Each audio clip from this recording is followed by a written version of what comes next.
બોધ ગામ અને આ વાડી છે હરજી બાપા ગોરિયા, હરજીભાઈ નારણભાઈ ગોરિયાની.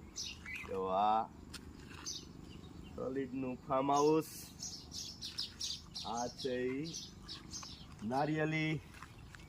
જો નારિયેલીના એકદમ લાઇનસર નારિયેલી છે. અને આ છે ઈ મગ.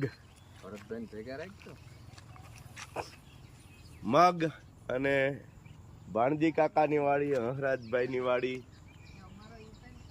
જો વધારે ને વધારે ઊંચી થતી જાય છે. એક પીપળ આઈ હતી જ્યાં અમે આંબળી પીપળી રમતા, એ યાદ જરૂર આવી જાય છે. કુંડો આયા અને આ છે ઇરિગેશન સિસ્ટમ માટે, પૂરા પાણી પૂરું પાડવા માટે, આખી જમીનને પાણી પૂરું પાડવા માટે આ સ્તોત્ર છે. અને આ કુંડામાં છે એ અમે ક્યારેક રૂબાકો પણ લગાવતા. આ છે ચીકુનું ઝાડ. જો કેટલું ઊંચું છે. આ છાંયડો એવો આપે અને ચીકુ આપે. પેલો છે પોપિયો. જો પોપિયા છે એના ફળ હે ઈ આવી ગયા છે ઓલરેડી.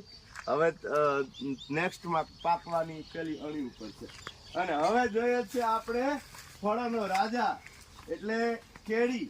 એટલે આ છે આંબાનું ઝાડ છે ને જો કેવી સરસની કેસર કેરી. બધી બતાવજો કેરી જેટલી છે એટલી. કેવી સરસની કેસર કેરી છે.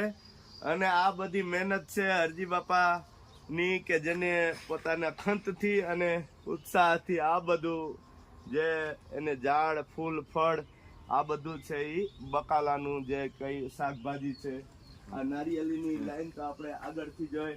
અને આપણે આ આધુનિક અત્યારે ફળ અહીંયા આ વિસ્તારમાં જે ડ્રેગન ફ્રૂટ પણ અહીંયા વાવેલા છે.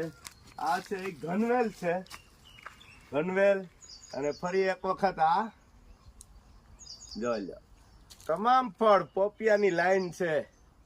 અને ચીકુડી, સીતાફળ, જામફળ, લીંબુડી, તમામ ફળ તમને અહીંયા મળી જશે. ઋતુ ફળ જે હોય એ પ્રમાણે મળી જશે. તો આ વાડી છે એને તમે આ અત્યારની ભાષામાં ફાર્મ હાઉસ કહી શકો, પણ ફાર્મ હાઉસ આવું ન હોઈ શકે એવી સરસની વાડી છે હરજીભાઈ નારણભાઈ ગોરિયાની, બોધ ગામ.